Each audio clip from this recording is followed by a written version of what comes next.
I recently got back from a holiday in Belek in Turkey. It was brilliant, but I did spend it looking longingly at the golf courses in the area.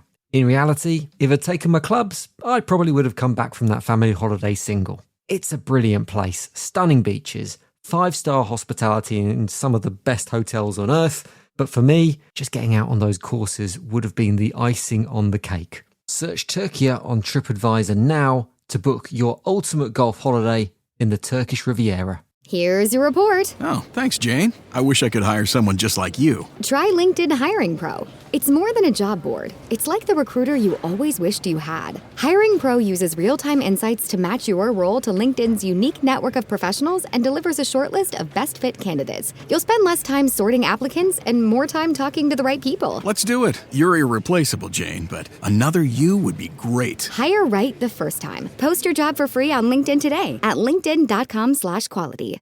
This message is brought to you by Apple Card. Shave ice by the beach, a trip to the state fair, and a throwback flick at the local drive-in. They're more than just items to check off the summer bucket list. They're also opportunities to earn 2% daily cash back when you use your Apple Card with Apple Pay. Apply for Apple Card now and use in-minutes with Apple Pay. Subject to credit approval. Apple Card is issued by Goldman Sachs Bank USA, Salt Lake City branch. Terms and more at applecard.com.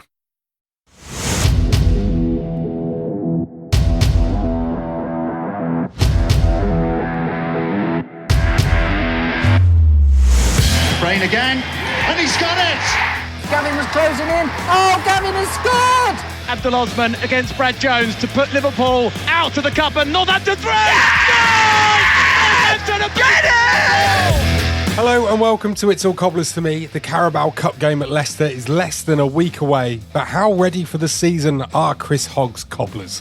I'm Charles, and with me to answer that question is Chessie. Hello, mate. What's your favourite part of pre-season been then? One would be to state the obvious and say that it would be when we signed Warhurst, because I think we all lost the plot a little bit that evening. But I really like Mr. Citrus. You do? I'm a bit concerned that he doesn't like the citrus bit because he's taken the citrus bit out of his name. He has, hasn't he? I know. It's very fun that you go out there and you announce a signing and you full name them. And then a couple of days later, you find out that that's just my middle name, mate. You don't need to put that.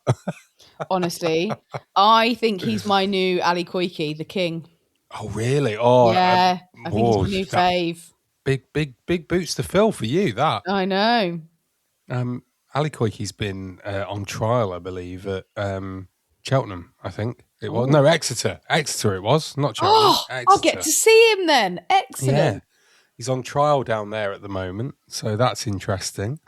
I hope that you won't mind him signing for a new club. I won't. He's only an hour down the road then.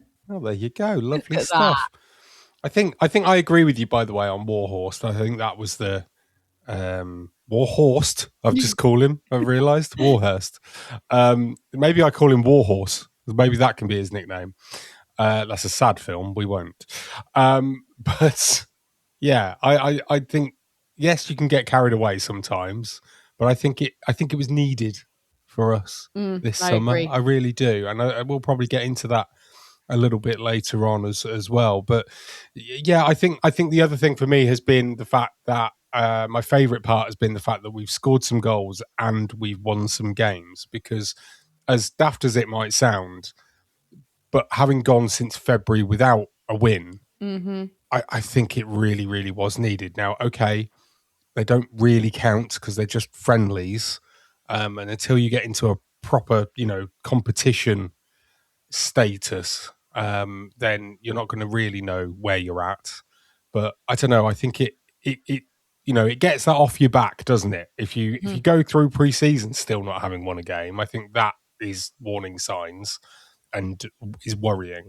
But we've had those wins, so therefore you don't need to worry at all. Or not worry at all, but you don't have the same worries. Oh, we've still not won anything. We've still not won a game. That's disappeared now. That's gone. So I think that was my favourite part.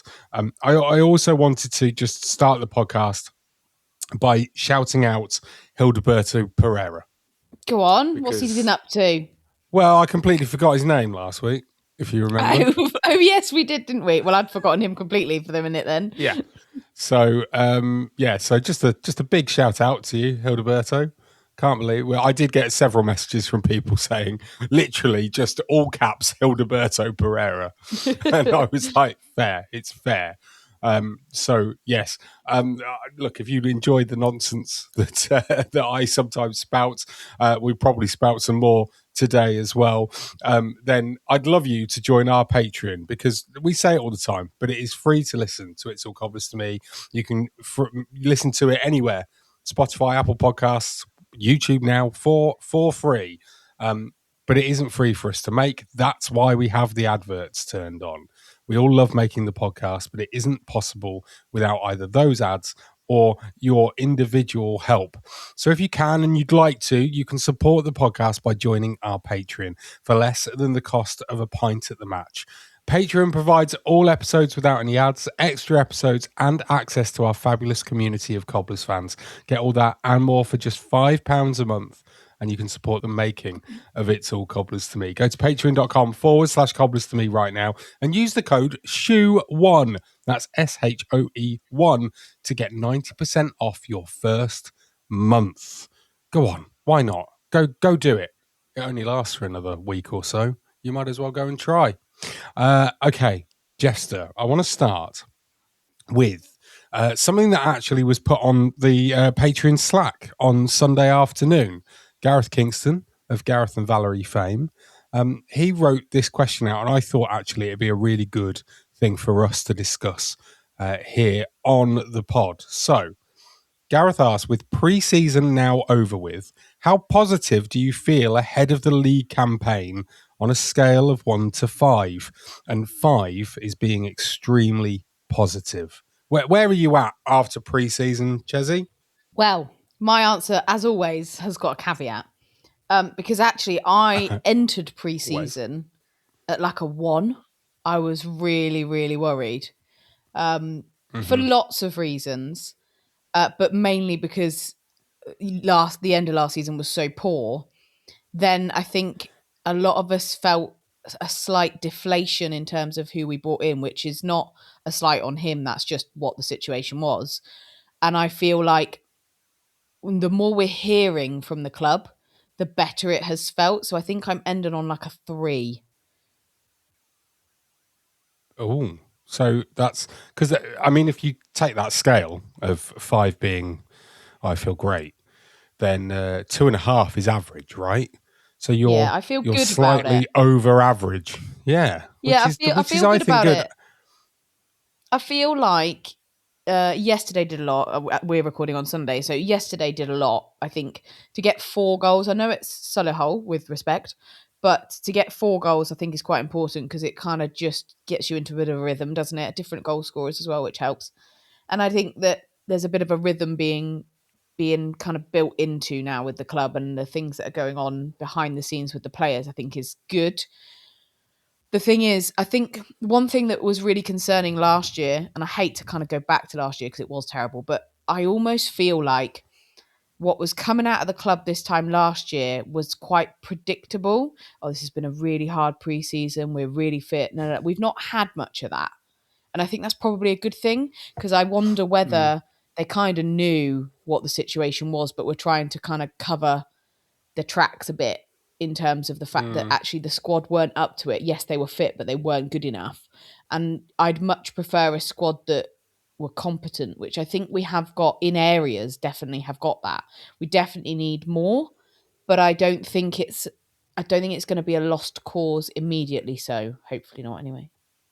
Yeah, okay. I think there's a really, really fine line, I think, isn't there, between, when it comes to communication out of a football club, there's a really fine line between being completely honest and, trying to set expectations.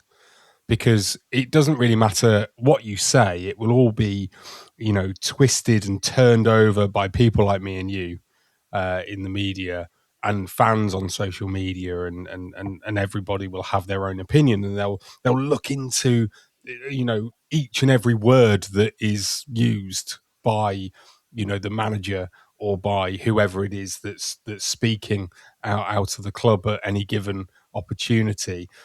But I do think that you get to a point where last season it was literally just it felt very much like expectations were attempting to being managed without ever actually turning around and saying that we think we're going to be in a relegation battle.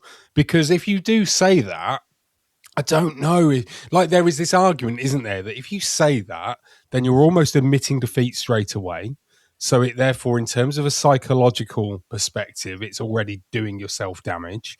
But number two, you're not going to do anybody any favours in terms of trying to attract people to come and watch the football and watch the games. So I do understand why, but there is definitely something in there which is don't piss off your customers. And I know that, we shouldn't call fans customers, but essentially you're trying to make sure that people spend their money. And so don't piss them off. Don't, make them feel like you're talking to me like I don't know what you mean and stuff like that. I'm not saying that that's what happened. I'm just saying that when fans start reading into things because they're not, it's pretty obvious that what is being said is being tiptoed around rather than just being said, people start to get annoyed. I think this time around... I also think from last year as well, this nonsense about we're so fit. Great. Great. But what did that actually achieve? Zero. Yeah. And I don't think we necessarily were that fit. We weren't. But what they were burnt out. They were burnt out by by the Wigan game. That's it. Well, I don't think... Yeah, I don't really know whether we were any fitter than anybody else is what I mean. A lot was made of it, I think, but then maybe it had to be off the back of the previous couple of years. Maybe Kevin Nolan wanted to make a point that they were fitter than they had been because of the injury issues that John Brady had suffered, etc.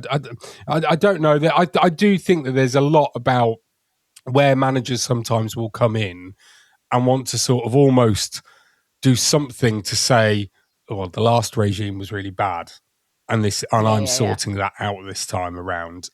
One of the things that I actually really like at the moment is Chris Hogg hasn't done anything like that, hasn't really talked about last year whatsoever, because A, it had nothing to do with him, but I guess also B, the people that were there for the last 5 months of the season are still there now. Colin Coldwood, and Ian Sampson.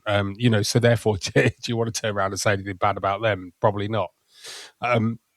But I do think that the pre-season has been relative. I mean, I think I agree with you. I definitely started at a 1. Yeah, me too. I was at a point where I felt really low about the football club and just felt like there's, it's going to take a lot to win me back. And, that very first pre-season friendly where we got basically handed a lesson to by Leicester at their training facility. I didn't watch it. Wasn't there to see it or anything like that. Didn't watch it on online or wherever, if it was even available. I just looked at the result and just went, well, there you go. Yet again, another defeat. And that because I was in that place, with the Cobblers. I was going, well, there we go. Nothing's changed. It's not, I was just very down in the dumps about it. Whereas we've gone through pre-season and yes, there are things that aren't, we're definitely not the finished article, to take a cliche.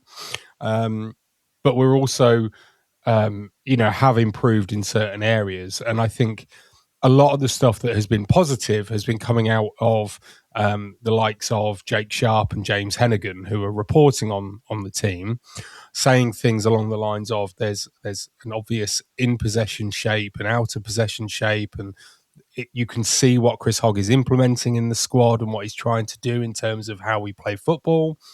That's a positive, because I don't feel like we necessarily knew that under Kevin Nolan.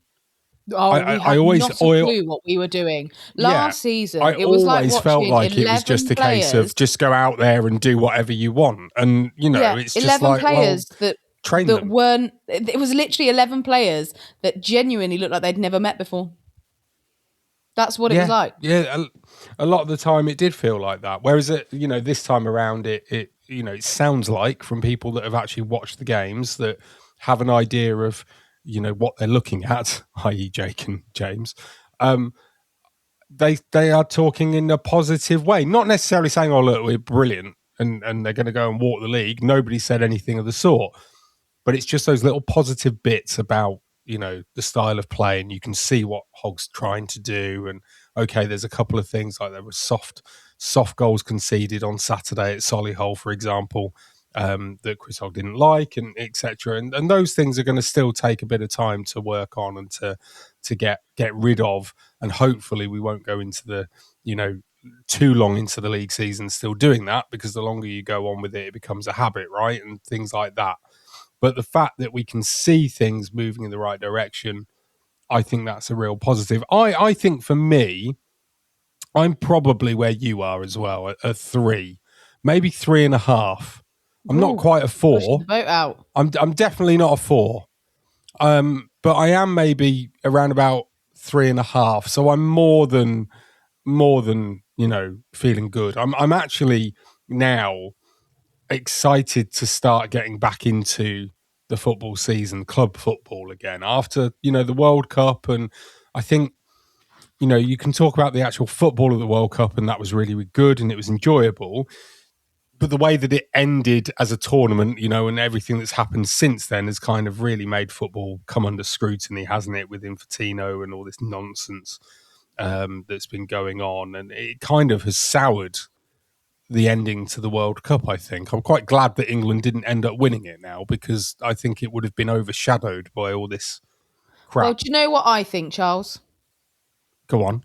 Give me a plastic chair celebration in the 96th minute of a football game in League Two any day of the week over the World Cup. Fair enough. I am looking forward to League Two. I am. I think it's great. I can't wait. I cannot wait for carnage week in, week out. Terrible refereeing decisions. Carnage in terms of defending. Like, that soundtrack you put on. I can't remember what the soundtrack is. That. Yeah. And you put that to a soundtrack, and defenders just trying to terribly defend a goal mouth over and over and over again. Terrible shots that basically end up at Pizza Hut. I can't wait. It's going to be great. I do wonder whether, though, I do wonder whether we've been away from League Two for too long. Like, there's this thing now where we're looking at it with very rose-tinted glasses, as if it's the, an absolutely appalling quality of football. It probably, it's not. I don't think it is. It's not, but sometimes it is, and that's when it's I fun. I agree with that.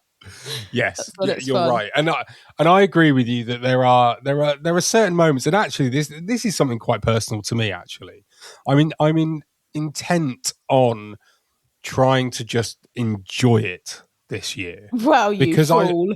I know, but I mean, I don't want to let myself get. I last season I let it affect me quite a lot, I think, and I think everyone did. I don't think we had a choice. Yeah, no, I know, but I mean, I think my mental health really suffered a lot over the last sort of 6 months, and it isn't all about the football. Please don't think that I'm putting anything onto Northampton Town and football as a whole for my own personal issues, right? However, it doesn't help when you're going to the football, and I'm just one of those people.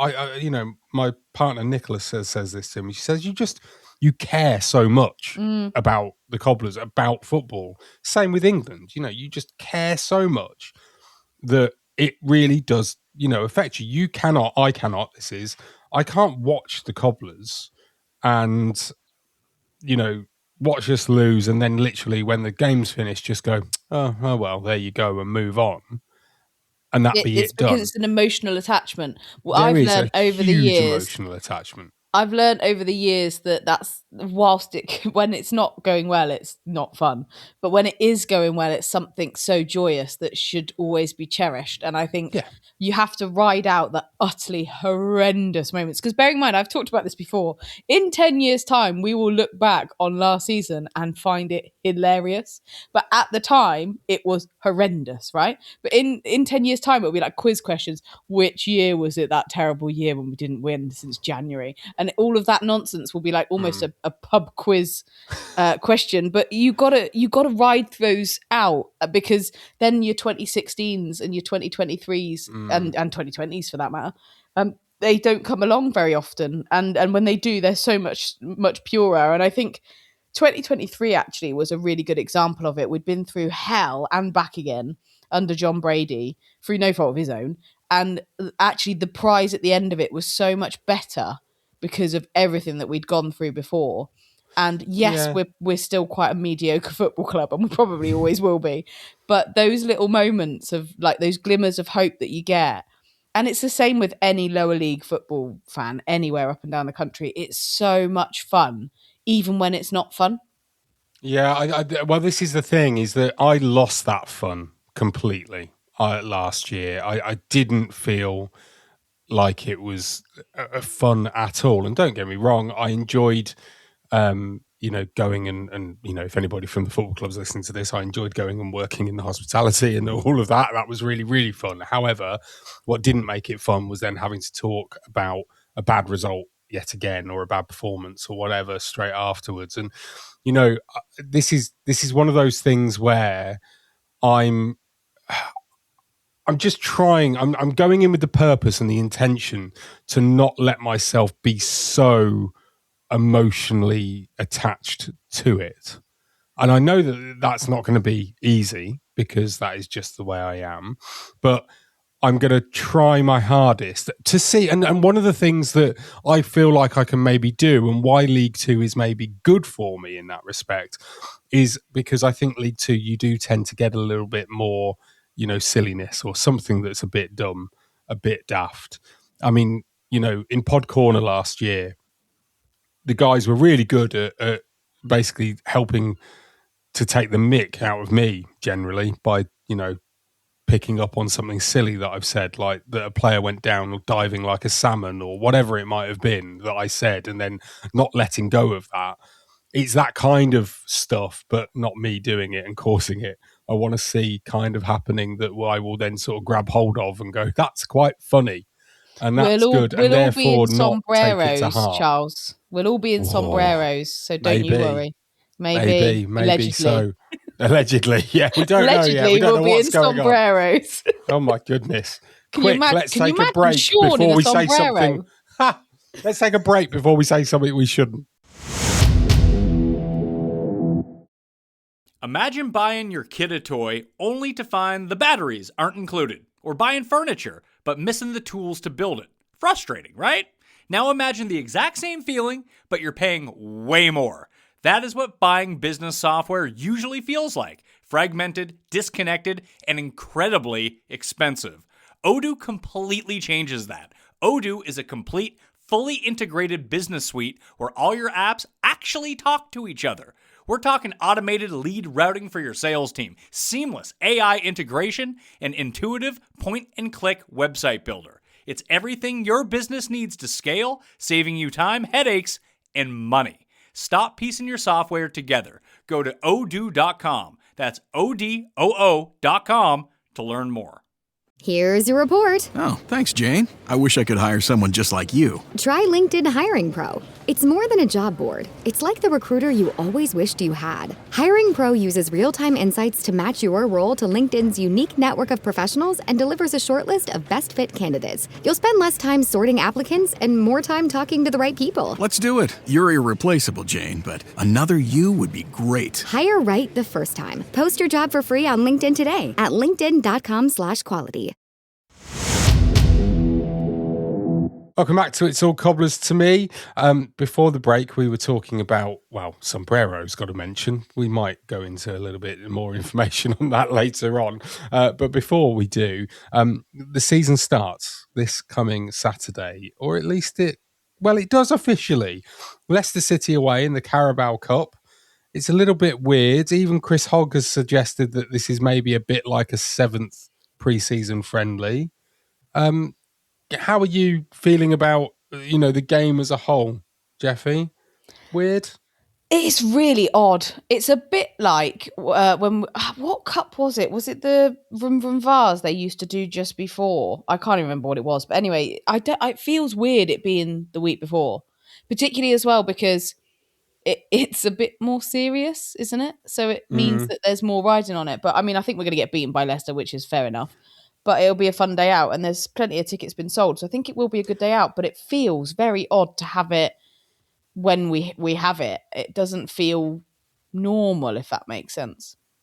Yeah, I agree with that. I think it's very, very strange that you have this cup competition, because it always used to be like the tradition, if you like, of the fixture list was that you'd have your first game, opening game on a Saturday. You'd then play the first round of the EFL, whatever this is, the Carabao Cup, the EFL Cup on the Tuesday or Wednesday, depending on who you were.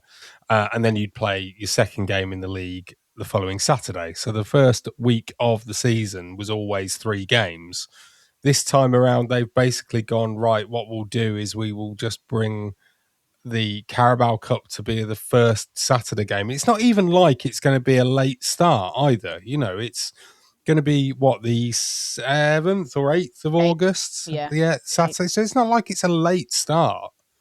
So, it's very strange. I wonder whether it's something to do with the World Cup or what it is. But, it's interesting. But it does mean, and I think this is one of those things where essentially the question is, for me at least, is, am I that worried about, like, that first game in the Carabao Cup is always a free hit usually, because you do usually get to play a bigger team. I think 9 times out of 10 you play them at home. I thought there was some sort of seeding thing that happened, but maybe I'm wrong with that. Probably am. Let's be honest. I usually am with these things. But, they're a free hit, right? And there have been many, many, many occasions where the Cobblers have gone and got a really, really good result in that first round of the EFL Cup. I mean, we've got to go back a number of years now, really, for lots of them to happen all the time. But it doesn't take much, does it, to, basically end up getting a really good tie in the second or third round of that competition. So it's always something that is an incentive for the team to go out there and perform well. I think Chris Hogg was sort of saying, look, we're going to go there and we're going to do our best and try our best to win or get a result, I think he said. So, I'm optimistic, but like you, I'm also a realist when it comes to this particular fixture. Leicester away, it's going to be tough, even if it is, a case of Leicester maybe playing a slightly weakened team. But I can't see them doing that, because they need, just like us, really, they need to bounce back, right? Mm-hmm. And I also feel like if you're not going for a win in that kind of game, then what are you really doing? Particularly for us, I know we're probably going to lose because we're playing Leicester, but particularly for us, because it's money. And I mean, let's face it, we've not had the greatest cup runs recently. So I feel like it's an opportunity that is very, very important. And also, if you've got it's nearly 2,000 fans now that are traveling up there. Yeah. So we've got to do them justice. And last season's first away game was so bad. And I just feel like we need something. It doesn't, it necessarily doesn't even matter if we win it, because it's unlikely. But to go with some intent, to go out with some intent and show the character that we should show. Because if you're playing with that kind of intent and character against somebody like Leicester, the likelihood is you're going to come away with results in League Two, right? Yes. Yeah, I agree with that. I think what you've got to do is, there's 2 things here. The team needs to go there and try and perform as well as they can, but not allow it to affect them in any way, shape or form if they don't win or don't get I think what Chris Hogg probably means by get a result is maybe end the 90 minutes or whatever with a draw. And then if they don't, whatever happens after that, it's fine. You've done quite well in that 90 minutes, right? But realistically, unless it's like a really good win, don't take it into the following week. Don't, worry about it. You can just forget about it after it's done and move on. Yes, if it's a positive result, then absolutely take that into the next week and have that, buoyancy in your step. But if you lose, it's Leicester, it's away from home. don't take it to heart, basically. And I think that's the same with the fans, is that I think actually the fact that we're taking 2,000 or so there shows that people are ready to actually get back to the football and forget about last season and just go and have some fun and back the team, which would be really, really nice. We're going to probably look to get a preview show out at the end of the week, I hope. We'll find a Leicester fan to come and chat to us about how their pre-season has gone, including what they thought of the Cobblers, I guess, that first pre-season game way back in early July. But before then, we're hoping that there might be an announcement this week. Yes. Now, we don't know anything. We genuinely don't either. We've made so many things up. Our WhatsApp has essentially been every single thing we could have concocted in our imaginations to do with this takeover / investment / a bit of money / some kind of partnership. We have no idea. No, well, this is it. We don't know anything. But if we go back and look at things that have been said by Kelvin Thomas, he said that, you know, the hope is that more information would be made before the start of the season. Well, the season starts on Saturday, so therefore we're hoping that the announcement or an announcement happens during this week. It's starting. I mean, this is one of the most interesting things, actually, because it has been very, very closely guarded. There have been no leaks. There's been nothing sort of said, and this is and I think, you know, the club have been very good in recent times, I think, of not allowing leaks to happen. I do think that, you know, signings, for example, people haven't necessarily known who, and I'm not saying that every single one we didn't know was going to happen or anything like that as a fan base, but, you know, there were certain signings that were made over the last sort of, I'd say, 18 months where we all went, oh, okay, fair enough, no idea. They hadn't heard that name before the announcement was done.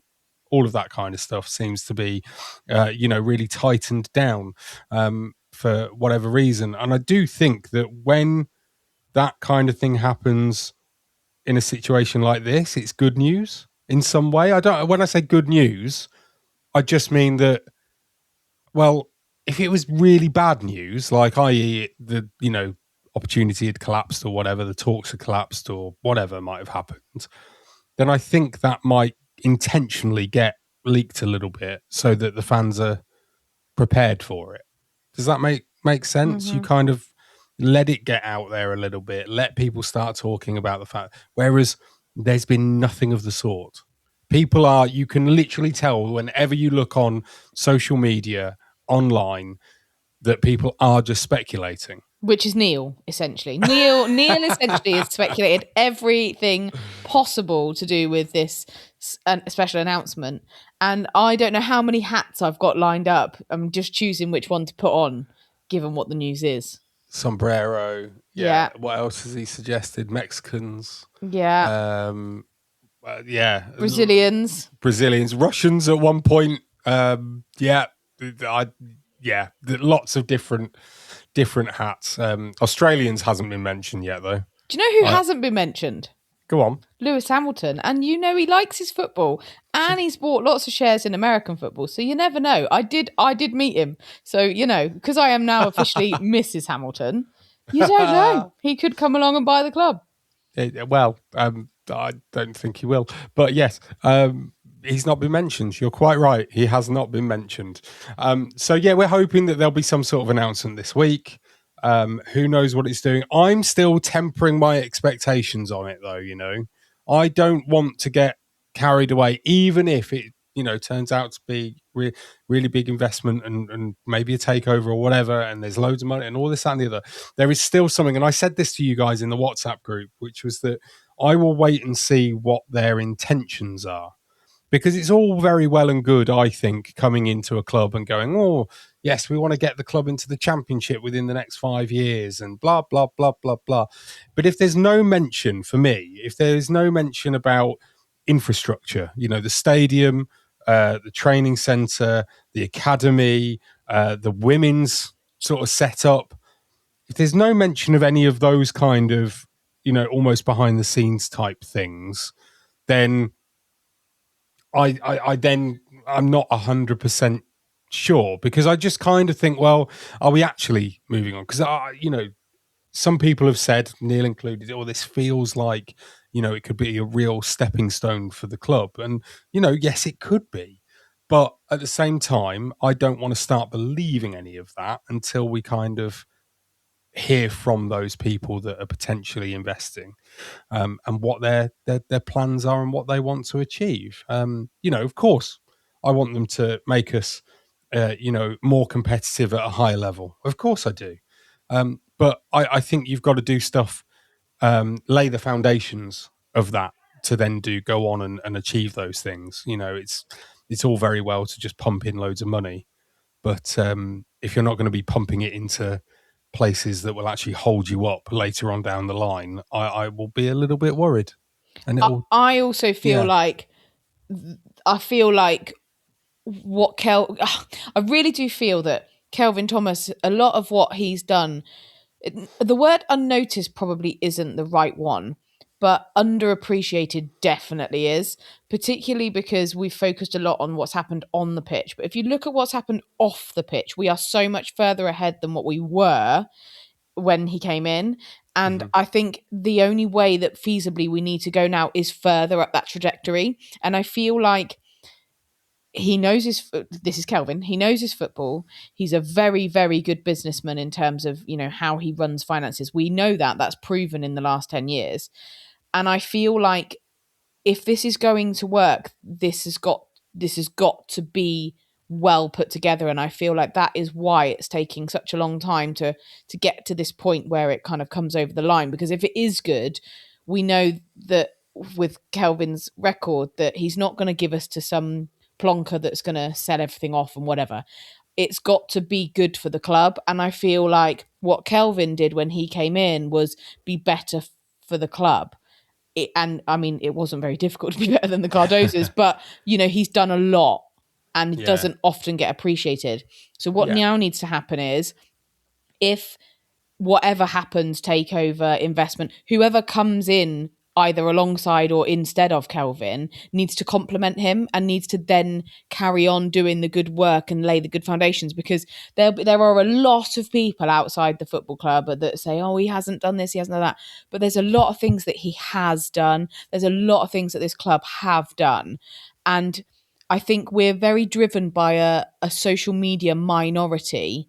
Oh, they haven't done this, they should do this, they have to do this, and this hasn't happened, and we've done that for, years and years and years, and there's been back and forth, and that's not been the club's fault.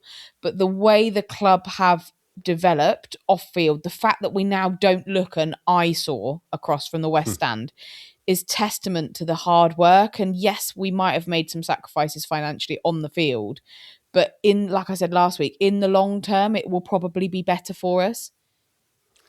Yeah, I think that you're probably right. I think that there are always going to be things that you can turn around and you can say, this could have been done better. And 100%. I think that's absolutely fine. 100%.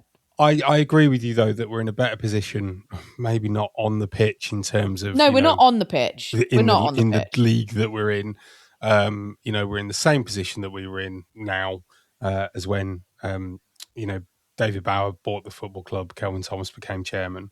So, but you're right. The East Stand is now, completed. It is no longer just a shell that can't be used. So, yes, tick. We now have a training facility that is, ours, an actual base, which we didn't have before. So that's a permanent place for us to train. Of course it could be better. I'm not going to say it isn't. But, what is being said, or what was said, for both things, the East Stand and the training facility when it was when they were both opened, was that they're better than we've ever had before, and that is true. And it might not be a high bar, to set, but it's still true. That is still correct.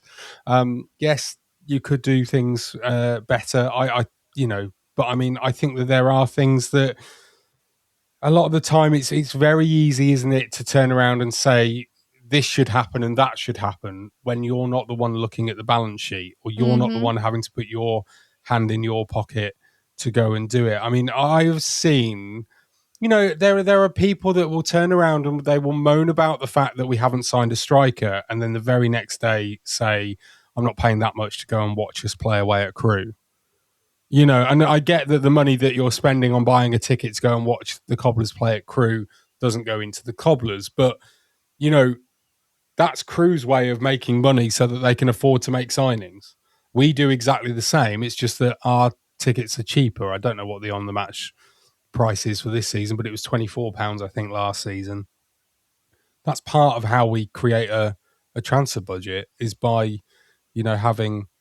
selling things to us. That's why football kits are expensive. That's why we try and sell other things in the club shop. That's why they're talking about not having a program anymore potentially next season, because it loses money. Might not be a vast amount of money in the grand scheme of things, but I think it was like £10,000 a year that the club loses. But that £10,000 a year, I don't know, that could be a signing on bonus for a player potentially. There's things that, and by the way, I'm not saying that we should just get rid of the program. I'm not going into that debate, but I'm just talking about the fact that it is very, very easy to spend other people's money when it's not your own. Totally. And to demand things when you're not actually, looking at the whole thing together. I think we all do it as football fans. I'm really guilty of it. I'm so guilty of it. Last year, I was like, just buy a striker. But the reality is, they ain't got a lot of money because football has grown exponentially. And by the way, this whole nonsense about the World Cup, this is part of the problem, right? Yeah, this idea that selling football, it's so wrong. Why on earth are players going for like 170 million? What is that about? Like, that's not normal. Why are players that played for Bristol Rovers getting bought for over £100 million? That's what I want to know. That is shocking. Yeah, absolutely shocking. Anyway, you're not wrong. And look, that's such a big conversation to have. I feel like we've gone really negative, so let's bring it back. The start of the season is upon us. We're going to have loads of content for you over the next couple of weeks. We will hopefully be back talking about whatever the announcement is, whenever it might come. Raros at the ready. Hopefully so. Then we will be back to chat about that. We'll also have a preview show episode ahead of the game against Leicester on Saturday. And then next week, we're going to have loads of episodes for you to really build up to the start of the season. Can I ask the listeners a question, Charles, before you sign it off? Yeah. Can the listeners please decide which players are the Mr. Men? Because we've been working it out, because obviously we've got Mr. Citrus, but can we name the squad in Mr. Men characters, please? Because I think that would really, truly enlighten my life. That would be brilliant. You can join in the fun by following us on Twitter, X, Instagram, and of course, Patreon. Just search Cobblers to Me. Thank you very much for listening. We'll see you next time. Goodbye. Bye. Way! There's the cup. There's the pictures you'll see on tomorrow's back pages. The Cobblers are going through into Division 1. Bring them on, because we deserve it. I'm not giving up. I am selling the building. The final season of FX's The Bear. The restaurant is flooded. Everything's either going to be okay. No, stop! Or not. We are outgunned and we are outmanned, but we have each other. FX's The Bear, the final season. All episodes now streaming on Disney+. Find the biggest voices in sport on the Sports Social Podcast Network. Right under the cosh. The only place to get down to the nitty-gritty of what really goes on in a football dressing room. Interviewing footballers weekly to hear the best stories straight from the horse's mouth. And we've got a new series coming out every Monday from the 3rd of August to the 21st of September. All you have to do, search Under the Cosh wherever you get your podcasts. Don't sleep on it. Sports Social Podcast Network.